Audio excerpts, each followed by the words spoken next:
Strike, strike, strike, strike, strike, strike, strike, strike. Est-ce que je suis le seul à faire des réactions sur Jujutsu Kaisen? Je pense que c'est le cas. Je pense que je suis le seul, les amis, à faire des réactions sur Jujutsu Kaisen parce que je suis le seul à me faire strike. Pourquoi? Pourquoi, les amis, je cache la réaction, je modifie le sens de mes réactions? Je comprends pas. Je me fais strike tout le temps. Putain. Il y a que l'épisode 13 qui est échappé à la sentence. Je suis content, parce que l'épisode 13, c'est quand même quelque chose. Mais, pour le reste, bah, je me suis fait striker. Voilà, tout simplement. Et yo, les amis, nouvelle réaction aujourd'hui, Jujutsu Kaisen épisode 20, si je dis pas de conneries. Voilà, de la deuxième partie de la saison 1. J'allais dire saison 2. Mais bon, la dernière fois, c'était la grande attaque de Itadori. Voilà, il a réussi à maîtriser le rayon noir. Ouais, c'est une question de temps et de décalage.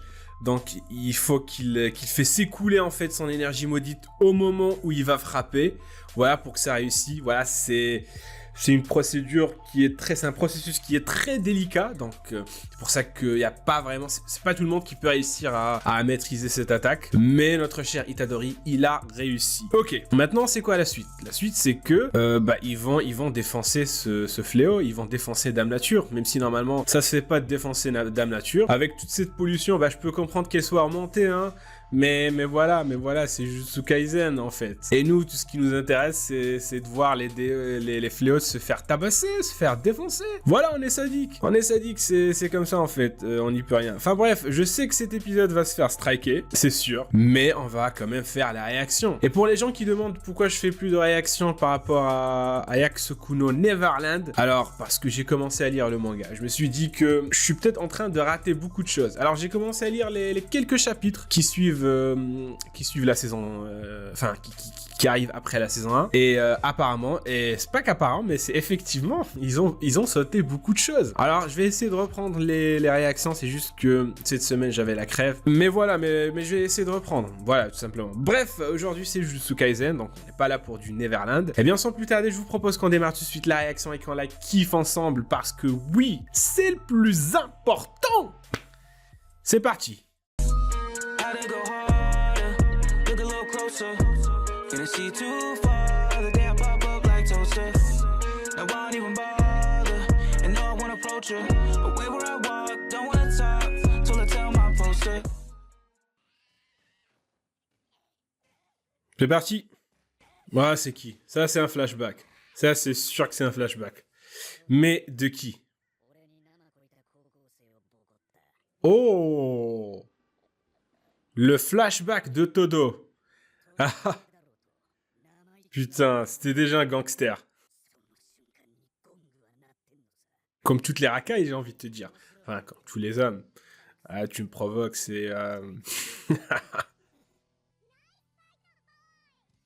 Oh, boy. C'est qui? Ok. Oh! Ah, donc c'est elle qui lui a inculqué ses valeurs. Ah, je comprends. Ah bah oui. Ok, moi je pensais que ce serait un homme, mais finalement c'est une femme, quoi. Bah, c'est le genre de femme ténébreuse, badass. Ça me rappelle beaucoup... comment il s'appelle déjà le type là? Dans Fate Zero. Le maître, le mentor, celui qui a adopté le héros. Putain, j'ai du mal avec les noms japonais. Mais vous voyez le gars ténébreux, avec un costume noir, des yeux noirs, les cheveux noirs, la cigarette qui est noire, les chaussures qui sont noires, avec une moto noire. Enfin, il y a tout qui est noir chez lui, en fait, le mec. Il est tellement badass que... Voilà. Eh bien, il s'est fait aussi adopter par une mercenaire badass, qu'il a buté au final. Voilà, je vous spoil. Mais ok. Ok. Todo, qui va utiliser des sorts. C'est vrai qu'il se battait juste avec sa force au final. Mais, ok.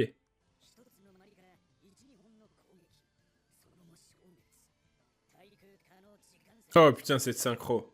Ok, donc Todo qui analyse. Ça, c'est... je m'y attendais pas. Todo qui analyse, quoi. En fait, ça contraste tellement avec sa personnalité. Enfin, gros tas de muscles. Généralement, ce genre de perso, c'est pas pas très fut-fut. Mais voilà.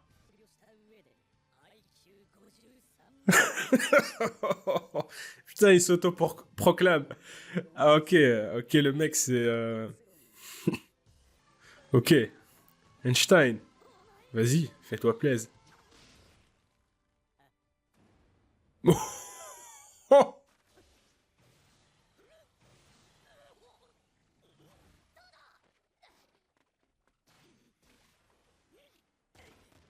Putain, ouais, je pensais qu'il allait nous sortir un truc. Oh! Ah, je pense pas. Oh! Quoi, ils ont changé de place? Attends, attends les amis. Attends. Ils ont changé de place.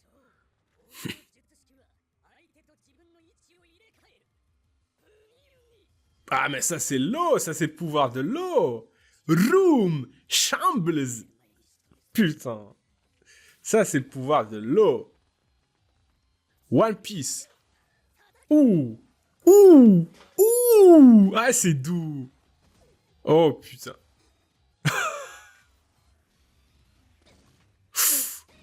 Ah, il va se faire massacrer. Putain, qu'est-ce que je kiffe ces synchros. En fait, son pouvoir, il va tellement avec leur relation. Ouh. Ah ouais, tu l'as senti.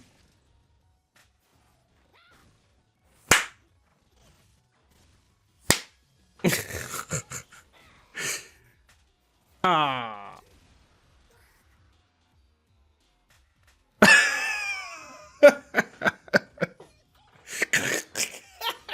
Mais t'es maman.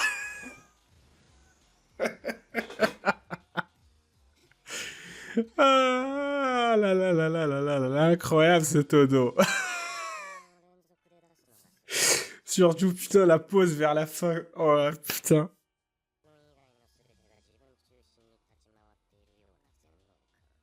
Hmm.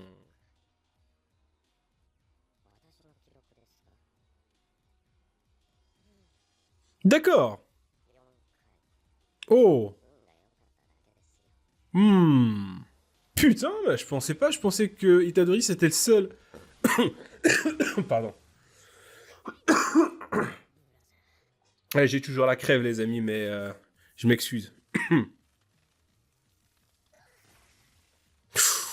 Oh, me dites pas que lui aussi il va les enchaîner.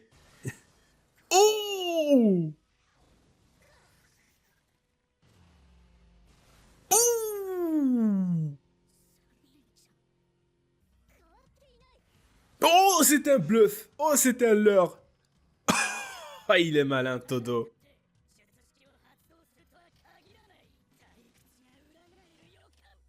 Oh!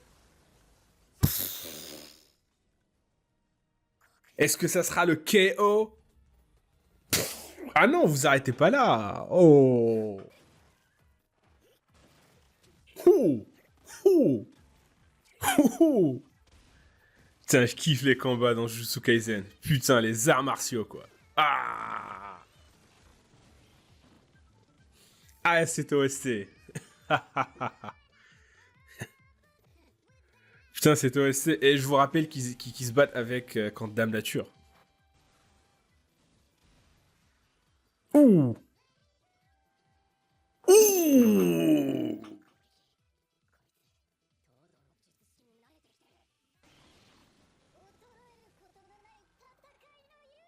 Ouh!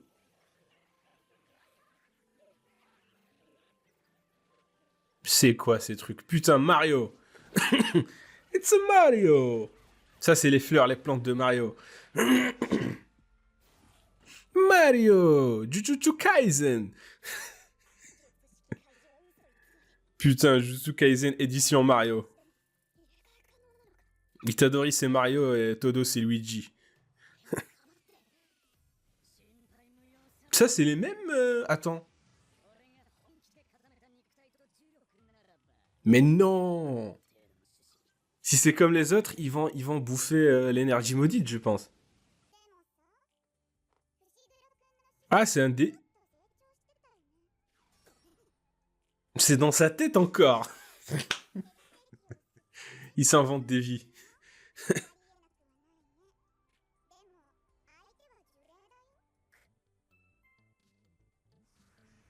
D'accord, donc en fait... Ok. 0,1 seconde. D'accord. C'est comme ça qu'il réfléchit. D'accord.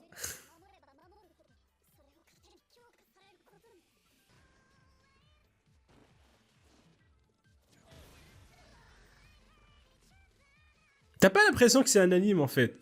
Parce que avec l'OST, c'est vraiment différent. Et je kiffe.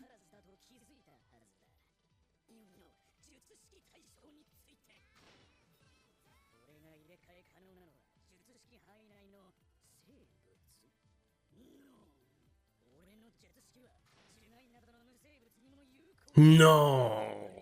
Non. Comment? Oh. Ok. Ça veut dire que... Enfin, en fait, il peut changer avec n'importe quoi.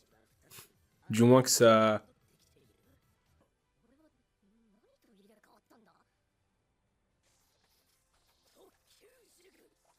Ouh.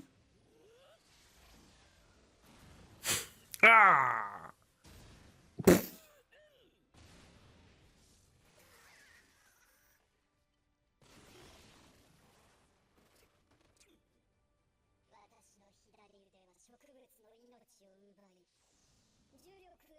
D'accord. D'accord. Ah, on va pas... J'ai... Faut dire les choses, il est vraiment stylé ce Léo. Franchement, très stylé. Putain, mais regardez-moi l'animation. C'est trop stylé.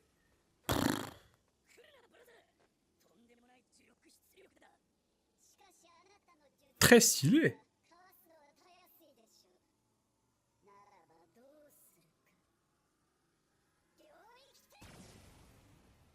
Putain. Passé quoi?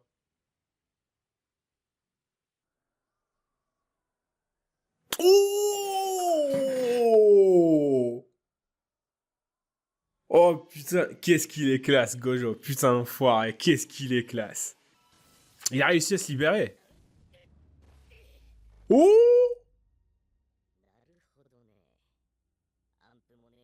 Attends, ce serait pas le prêtre là?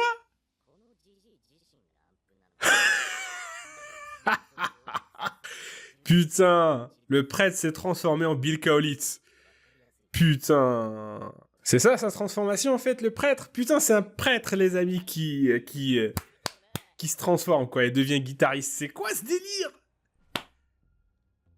Ça, pour moi, c'est Bill Kaulitz, là. C'est... Kaulitz. Et je me disais pourquoi il a ses persines et tout, en fait, alors que c'est un prêtre. Enfin, pas un prêtre, mais un moine. Mais voilà. Ah, il y en a plusieurs. Tiens, c'est qui ce...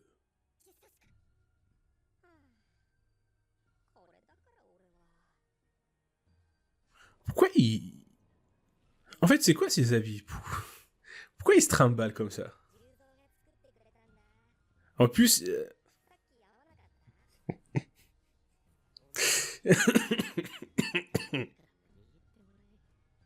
Putain, Robin. Enfin, Robin. Batman et Robin.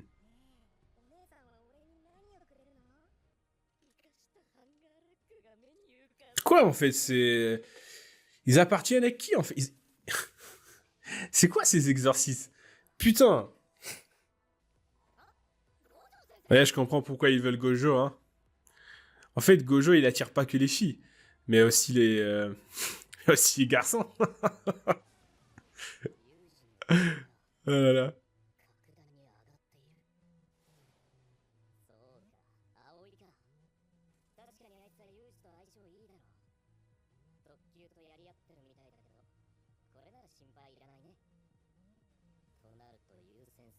Putain. Ouh. Ah, t'es mort, toi.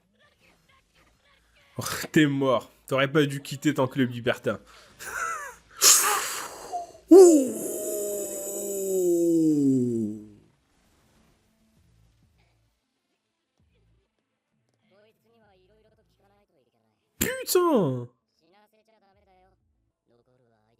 Je me demande, les amis, en fait, il a quel âge Gojo, en fait?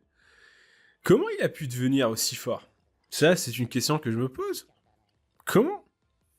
En si peu de temps. Oh! C'est quoi ce pouvoir?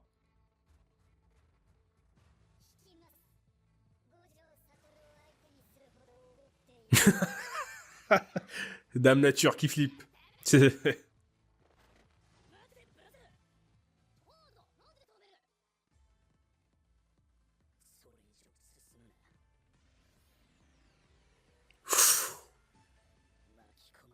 C'est quoi ce pouvoir? C'est quoi ce monstre? C'est quoi ce god?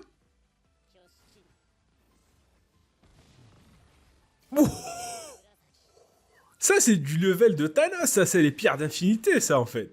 Putain! Ouh! Oh, oh, oh, oh.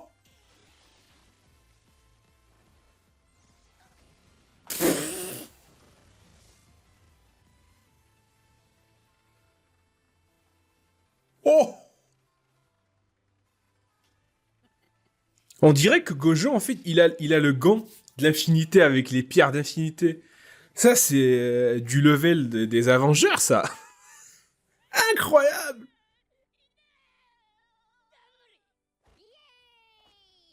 Putain, il a vraiment coupé la Terre en deux. Enfin, c'est un forêt.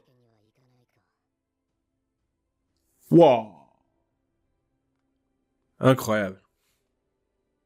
C'est qui? Oh! Ah, l'enfoiré. Ah, c'était pour ça. S'il vous plaît, ne strikez pas cette réaction, s'il vous plaît, parce que cet épisode est juste incroyable. Bordel. En fait, comment ça se fait qu'il soit aussi puissant? Moi, lorsque j'étais en train de voir l'épisode, c'est pas Gojo que je regardais, enfin que je voyais, mais plutôt Thanos. Thanos avec les pierres d'infinité, parce que c'est...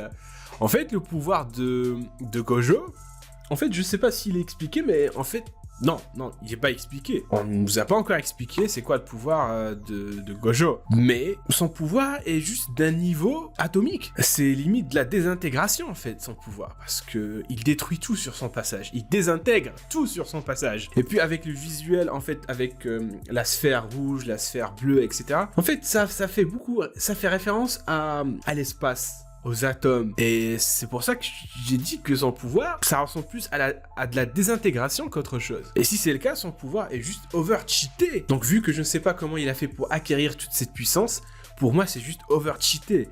Gojo, donc j'imagine que c'est le professeur, c'est le sensei d'Itadori, c'est le professeur, mais il est très jeune encore. Donc, avec toute cette puissance, il l'a gagné en si peu de temps, et j'aimerais savoir comment. Voilà, c'est ça ce qui m'intrigue en fait dans cet épisode. C'est tout simplement la seule question que je vais me poser pour cet épisode. Bon, sinon, Itadori qui maîtrise non seulement il maîtrise le rayon noir, mais il arrive à l'enchaîner. Il arrive à enchaîner 3 attaques, je pense même, 3 ou 4, il les a enchaînées d'un coup. Et on rappelle que le mec, il vient à peine d'apprendre cette attaque. Nanami, je pense, voilà, il est ancien, parce qu'il a maîtrisé cette attaque, je pense, depuis très longtemps. Et pour l'instant, il n'arrive à maîtriser que 3 ou 4 lui aussi. Et là, Itadori... il le dépasse. Et aussi le pouvoir de Todo. Alors moi je m'attendais à quelque chose d'énorme, d'extraordinaire. Mais il nous sort, en fait son attaque, son sort, c'est de claquer des mains. Et il switch de place avec la personne qui se trouve à côté de lui, ou peut-être toute forme de vie, il peut switcher avec. Du moment qu'elle dégage de l'énergie maudite, il pourra switcher avec elle. C'est juste incroyable. Pourquoi c'est incroyable? Pourquoi je kiffe cette attaque? Pourquoi je kiffe ce sort? Parce que ça va tellement avec sa personnalité. Ça reflète tout simplement sa personnalité. Todo est quelqu'un qui est à la recherche d'un ref, d'un bro, d'un frère, d'un pote avec qui s'entendre. C'est pour ça que je trouve ce sort juste incroyable. Il lui va parfaitement. Le fait de switcher, ça veut dire qu'il a trouvé quelqu'un de confiance, quelqu'un qui va le comprendre, quelqu'un qui va se coordonner avec lui, quelqu'un qui va être synchro avec lui. Et c'est pour ça que c'est incroyable. Je sais que j'ai dit beaucoup beaucoup le mot incroyable, mais voilà, c'est incroyable. La chorégraphie, l'animation, le combat, tout était énorme. Et même le fléau, les amis, on va pas se mentir. Le fléau, il est juste incroyable. Son carry design, il est juste incroyable. Arrête de dire incroyable. Son carry design est juste énorme. Voilà, pour changer. Dame Nature. Dame Nature, elle est magnifique, Dame Nature. Voilà. Et voilà. Donc en fait, la mission était de s'infiltrer pour voler les doigts de Sukuna. Et le fléau là, Dame Nature et l'autre, enfin les exorcistes qui font partie, les exorcistes échangistes qu'ils ont probablement recrutés dans un club libertin, je ne vois que ça. Eh bien, ils étaient juste là pour faire diversion. Ok.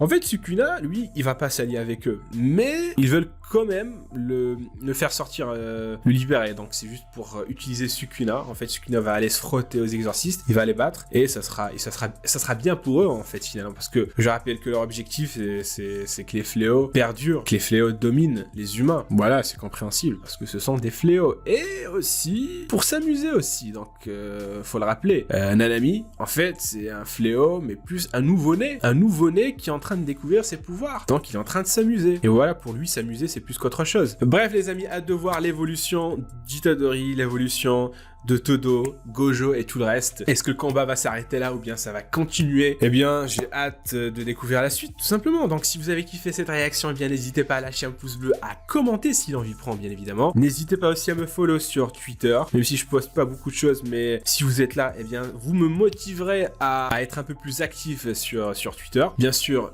à me suivre aussi sur Twitch. Les liens sont dans la description. Sur ce, les amis, portez-vous bien. Je vous dis à la réaction prochaine. Tchuss!